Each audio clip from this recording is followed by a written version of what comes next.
Hi, my name is Rachel. Welcome back to my channel. Today we are doing 26 for 2026, which is 26 books that I am committing to read during 2026. If you notice this giant stack of books next to me, it is my attempt to hold myself accountable and clear these books off of my TBR shelf because they have been there for way too long and for absolutely no good reason other than I just haven't gotten to them. This is my way of holding myself accountable. With that said, I am a mood reader. I will do my best to treat this like a menu. These are going to be the first ones I go to. So if by some weird chance not one of these books is doing it for me, we'll move on to something else. I'm here for a good time, not for a long time. And I want to read books I enjoy. I want to read books I'm excited about. Stay tuned for a year from now when I may or may not be eating my words. We'll find out. My reading goal has never changed. It has always been 75 books. As someone who regularly reads anywhere from 130 to 140 books in a year, people look at me like I'm insane when I tell them that I'm setting my goal at 75. Because not once have I ever had to worry about meeting my reading goal.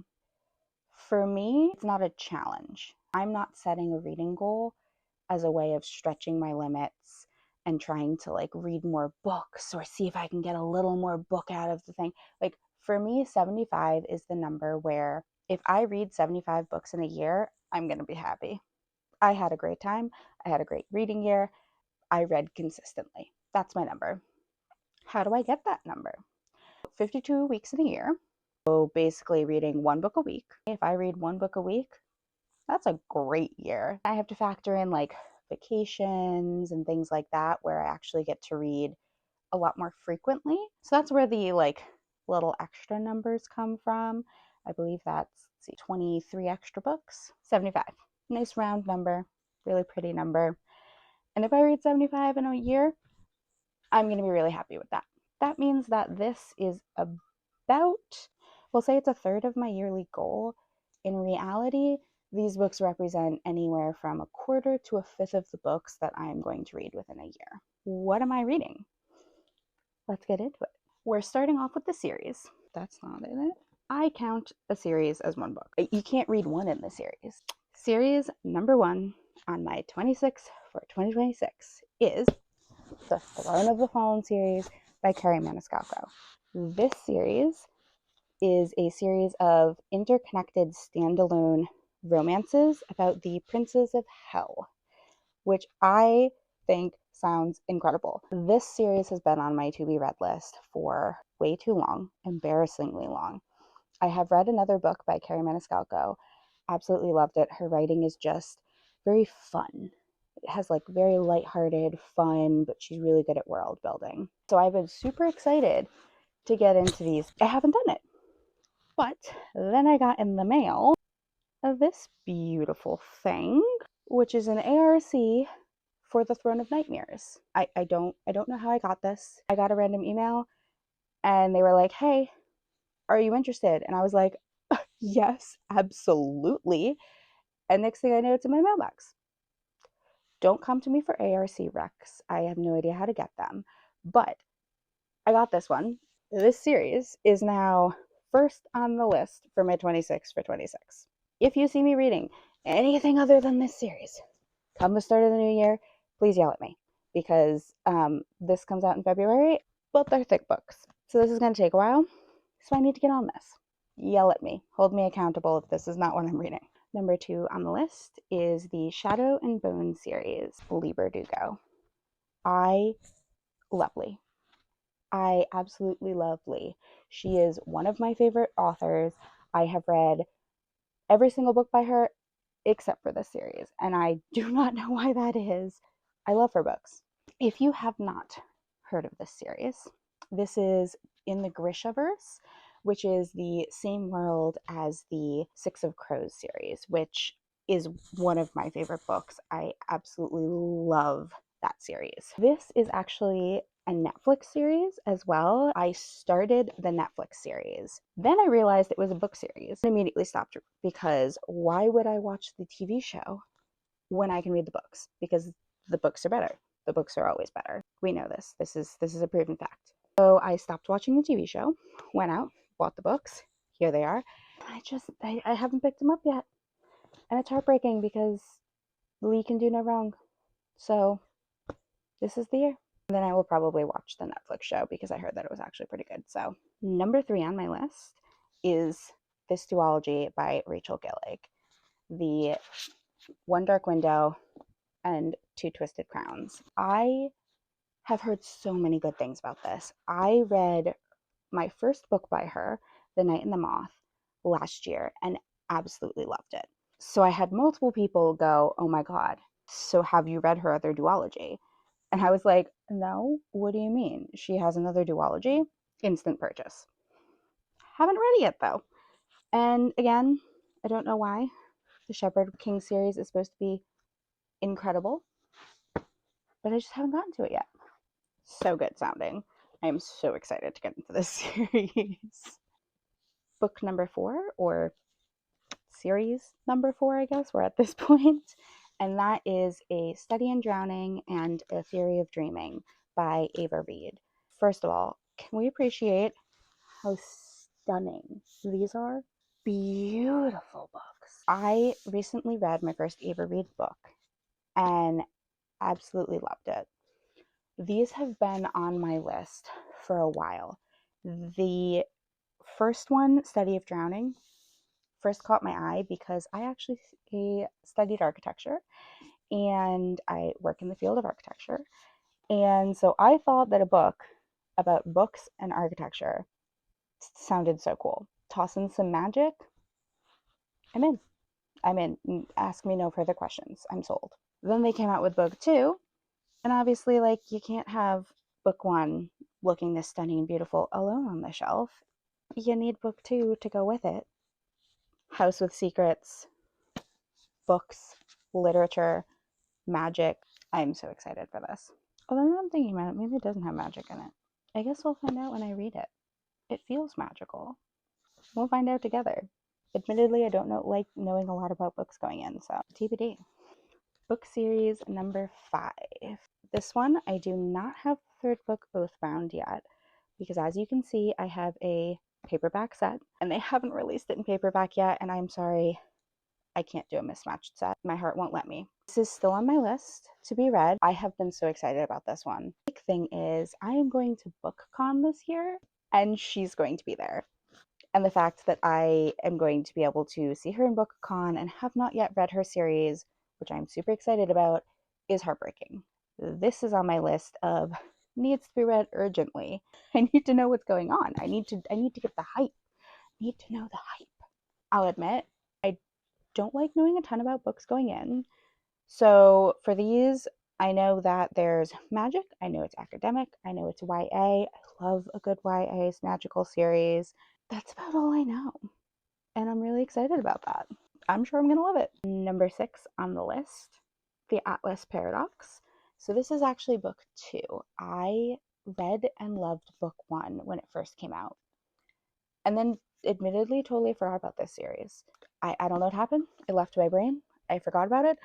And I was in the bookstore and was like, hold on, why does that look familiar? Picked it up, read the back, and was like, holy crap, I remember that series. I remember loving that first book. Why didn't I keep rereading those? Well, I'm gonna keep reading them. There is a book 3 as well. Have not purchased it yet, but book 2 at the very least will be on the list for this year. Again, another book, academia, magic. I have a book type, right? Like, I'm sorry, I like academia and magic. Speaking of academia and magic, this is book 7. I believe this is 7. Yeah, okay. This is 7, and I have no good excuse for why I have not read this yet. I was so excited to read this. I went to the Barnes & Noble New York City panel with her, got the fancy book, got to hear her talk. Oh my God, incredible. She is so funny. She is super nice. Got to meet her. Got the book signed. I was over the moon excited about it.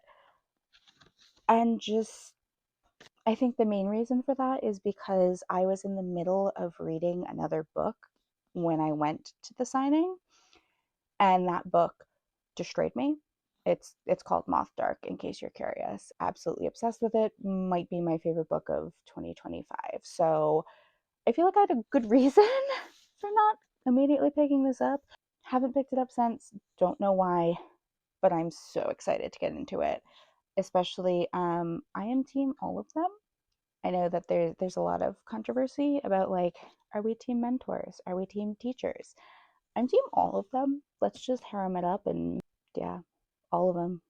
I can't pick. I'm awful at decisions. Don't ask me. I can't pick. I want them all. And if you don't know what this is about, this is book 2. It's a twist on like a retelling of Hercules, except Hercules is female. There's disability representation in it, and it's kind of placed in the modern world. Super cool. My stack over here is getting rickety. Book number 8, Brimstone by Callie Hart. Got a sticker on it. Look how much better that is. Come on, Barnes & Noble. Why are we putting stickers on beautiful books like this? So much better. Book number 8 is Brimstone by Callie Hart. I am so excited for this book. I almost missed my flight while reading Quicksilver. I was sat in the airport thoroughly enjoying that book. Totally not paying attention to anything else in the world, including them calling for my flight to board. So if this book is anything like that book, I'm going to have a grand old time reading it. It also, I heard, has the sequel to this one coming out this year. November, I think they said. I mean, we'll just lump that in with this. Like, that doesn't count as a 26. We'll just put, like, this series on my 26 for 26. I can do that, right? My list. I will probably also get a physical copy of that one to match, because you need the matching covers, obviously. Super excited.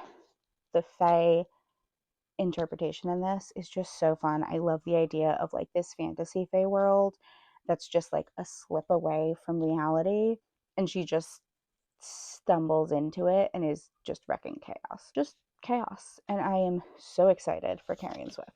If you know, you know. He's gonna be hilarious. He's gonna be hilarious, and I can't wait. Book 9 is Catabasis by R.F. Kuang. First of all, with this copy, like, stunning copy by The Broken Binding. This is another one where I was so excited for this. I absolutely adore her books. I adore her literary style. I love the like more academic tone of her writing. It's so good. I read Babel by her, sucked in, absolutely loved it. Read the Poppy War series, emotionally destroyed me. Number 1 on the list of books that I'm never going to recover from. Like, that series, if you have not read it yet, just read it, and then I'm sorry I'm not paying your therapy bill, but you're going to need it. Super excited about this one. Love the idea of like the circles of hell being pulled in. Again, academia, magic. It's a theme. I'm sorry. I have weaknesses, and that's one of them. But I am so excited to get into this. I will read anything she writes. Anything. Anything she writes. I don't know why I haven't gotten to this one yet, but I'm 100% doing it this year.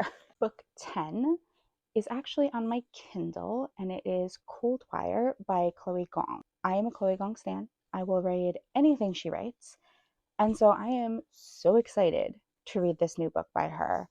Absolutely love the idea of like an AI integration, her mix of city, technology, magic, like the way she integrates all of that is always so incredible. I'm so excited to see how she does it in this new one. I actually got it as an ARC. I had a whole bunch of personal stuff go on, didn't get to it, to my absolute heartbreak, because again, I absolutely love her writing. But this year, Coldwire is going to be the one that I read. So I recorded 45 minutes of yapping and have no audio. So day 2, part 2, number 11. So this one I don't actually have my hands on yet. It's called Of the Stars and Sea, and it's by Brianna Remus. This one has been recommended to me by someone I absolutely love and respect on Instagram. She's been absolutely raving about it, so it's on my list. This one is a fantasy romance novel about a pirate captain it's a enemies to lovers, pirate-based treasure hunt, basically, from what I understand. I think it sounds so cool. I'm super excited about this one. And once I get my hands on it, I will definitely be reading it. Number 12 is The Wayfinder by Adam Johnson. This one I picked up because, first of all, the cover is absolutely stunning. But this is a story about a girl on an island. It's very impoverished, and she gets invited to either stay on the island where there's no opportunity and she likely is going to die, or she can go on this pirate ship and travel to this far off land that she's never heard of to try and save her island.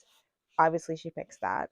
And obviously, I'm interested. That's why this one's on there. Super excited about it. I think it's going to be really fun and a perfect summer read. Number 13 is Almafi Curse by Sarah Penner.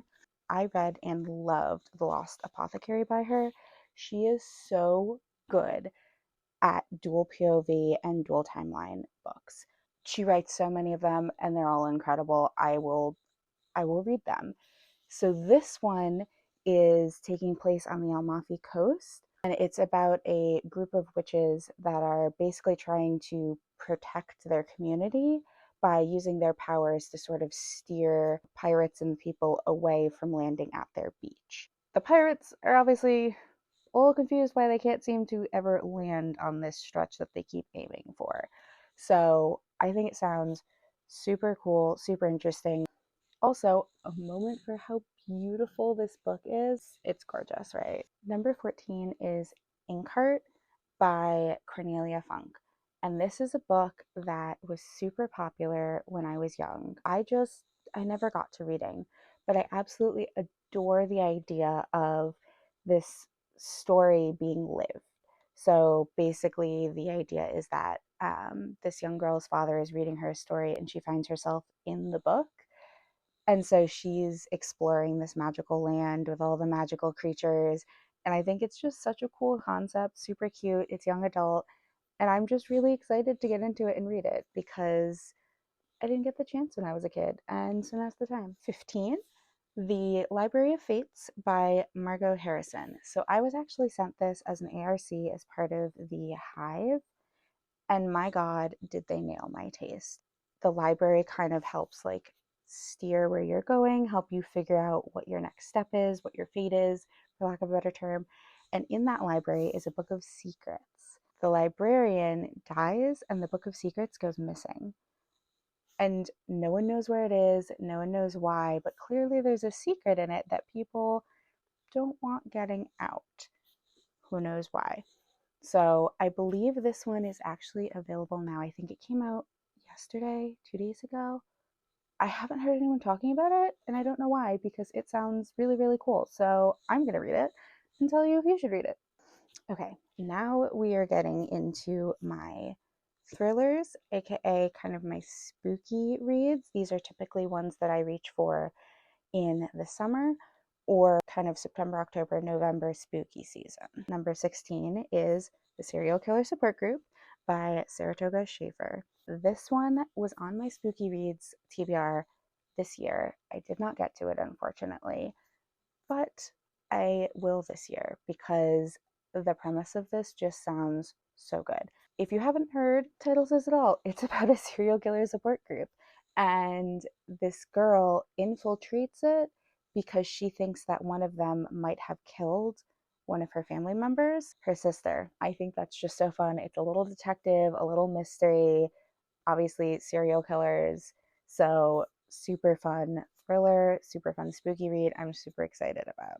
Number 17, First Lie Wins by Ashley Elston. I have heard so many varying things about this book. Some people love it, some people apparently didn't, but I think it sounds amazing. I absolutely adore the concept of someone infiltrating this whole life that isn't theirs and then falling in love with it, but they can't stay because obviously they need to do their job, which is, someone. but they don't want to because they're like loving the life that they're living. They're loving being normal. Really curious to see how that goes and what happens from there. Number 18 is If Looks Could Kill by Julie Berry. And if you have not heard of this book yet, let me tell you, I have been feral over this book since I heard about it. This book is one that I requested an ARC for, unfortunately did not get. The book came out. I waited so impatiently for the library to stock it. They did not have it. I caved because this book is about Medusa stalking Jack the Ripper, which, who even thought of that? It sounds incredible. You put these two super infamous characters together into a book. I'm gonna read it. I'm curious. I want to know what's going on. I want to know how that works. You got me. It sounds so good. Medusa, Jack the Ripper in a book. That's all you need to know. I am so excited to get into this one. Number 19 is The Book Eaters by Sunye Dean. This one, I'm just curious. I have no idea what to expect from this book. This one is about people who eat books. Different books taste like different flavored based on genres. So like romance has a specific flavor, like thrillers, mysteries, like different types of books have different flavors. And once they eat the book, they retain basically like the information of what they ate, like what they read, which I find just to be such a fascinating concept. How does that work? How does that play into a book? I just have questions. Like, I'm curious. It's such a cool concept, super unique. I've never read anything like that. And I love books about books. I absolutely love books about books. So I am super excited to see what they did with that, how that works, and how it turns into a book. Book 20, Under the Same Stars by Libba Bray. I actually won this in a Goodreads giveaway, which people actually win this? What? But that's how I got this one. And like, look how beautiful. I don't know why it looks like a piece of wood. I guess I'll find out when I'm reading it. But I absolutely adore World War II stories, historical fiction novels. And so this one, 3 POVs about 3 different rebels in 3 different timelines and kind of how their stories interweave and interconnect with each other. And there's murders involved, obviously World War II, 3 female stars. I'm just super curious. It sounds exactly like the kind of historical novel that I am going to love. I'm really excited to finally dive into it. This has been sitting on my shelf for, God, I probably won this like last March maybe. Have not been in the mood for it. And I don't know why. This year I'm making time because it sounds amazing. Number 21, Kristen Hanna's The Nightingale. Yes, I know. I have not read this yet. I have actually not read any of her books, which as someone who loves historical fiction, I don't understand how, because she's like the queen of historical fiction. Everyone loves her books. Everyone recommends her books. Everyone speaks so highly of her books, and I have yet to read any of them, much less The Nightingale, which is her most famous one, I believe. This year is the year. Again, I love a World War II story, especially one that features the women of World War II, and that's what this book is. So obviously I'm going to love it. Stunning special edition copy. Everyone has been screaming about this book. Everyone has been screaming about her. And so this is my time to see what the hype is about. So now we're in the segment of books that I don't actually physically own because they haven't come out yet, but I own the rest of the series and I'm really looking forward to the next book. Number 22 on the list, Unburied. And Unburied is the sequel to this book, Untethered, by Gloria Bottleman. And if you have not heard of this book before, it is incredible, especially if you're looking for a good spooky season read. This one, everything you need.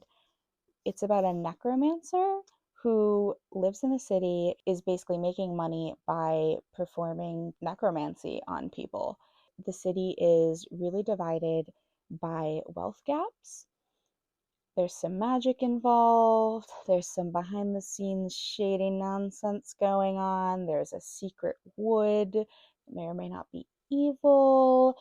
And it's just so good. And it's so well written. So incredibly well written. I believe it's going to end up being a duology, so I think that's the last one. I'm excited to see Lux again.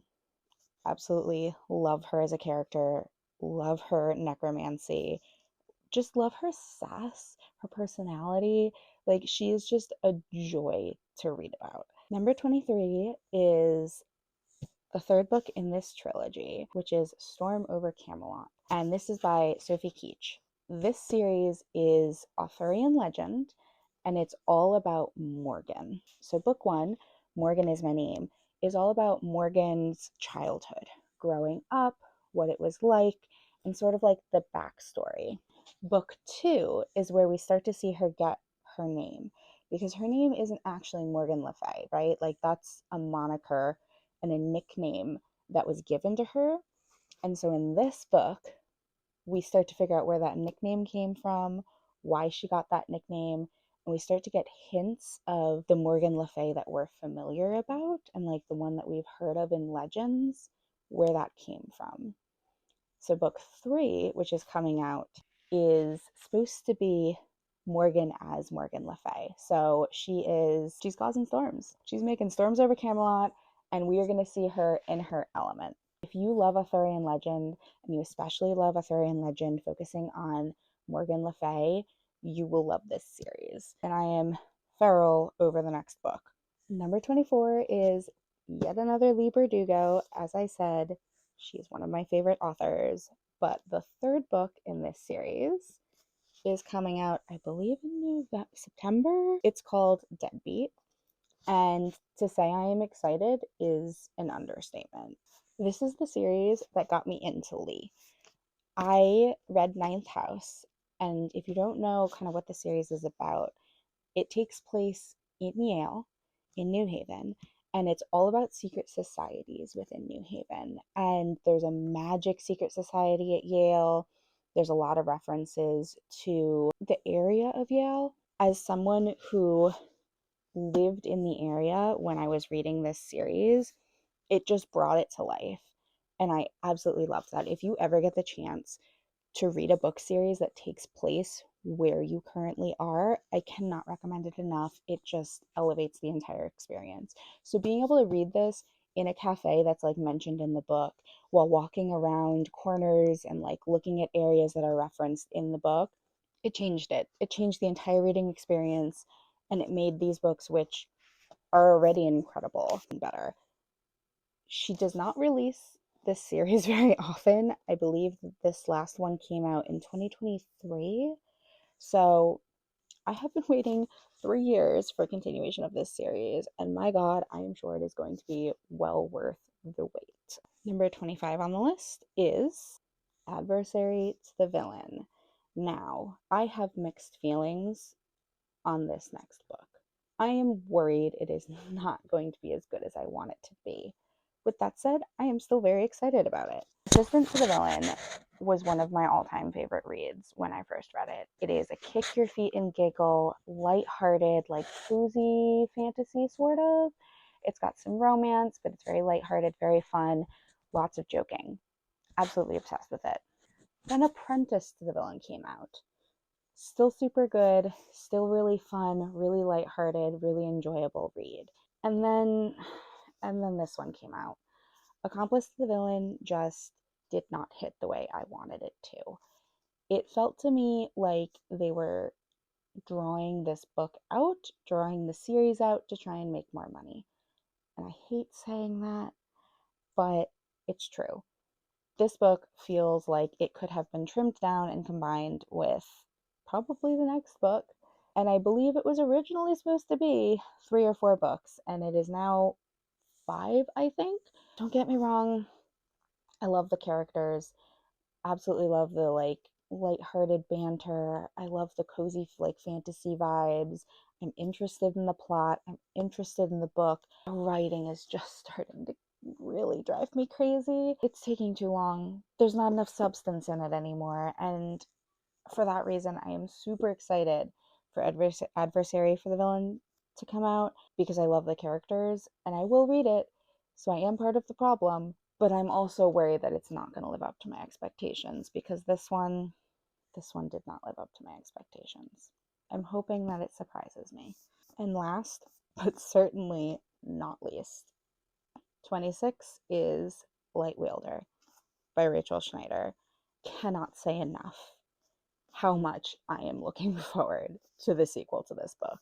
This book destroyed me. I have the receipts to prove it. And poor Rachel, she had a grand old time listening to my theories, but the number of messages she got from me ranting to her about how dare she write this good of a book and not have book 2 out yet took me out. Absolutely took me out. Read that chapter. If you know, you know. If you don't know, I'm not going to spoil it for you because this book is a trip. That chapter, I lost it. I lost it. I was posting on stories, live reactions to this book, and I devolved into absolute chaos. I don't think I was unhinged. I lost it. And me just like following up on all the Easter eggs, asking questions, needing answers, just like I am feral over this book. And so the next one is going to emotionally destroy me, and I'm going to have such a good time. I'm going to love the emotional destruction that Light Wielder brings me. I actually, crossed my fingers, emailed them for an ARC. I, quite frankly, am not expecting to get it because why would I ever be with someone who gets a copy? But here's hoping. I'm going to love every minute of this next book destroying me. And that's why it's 26. So that's my 26 for 2026, also known as me clearing off my TBR shelf because there are books on there that deserve to be read, and I don't know why I haven't read them yet. So, are you like me? Are you going to be clearing off the shelf, reading books that you already have, or are you looking forward to some of the new reads? Let me know in the comments. Thank you for listening, thank you for subscribing, and I will see you next time.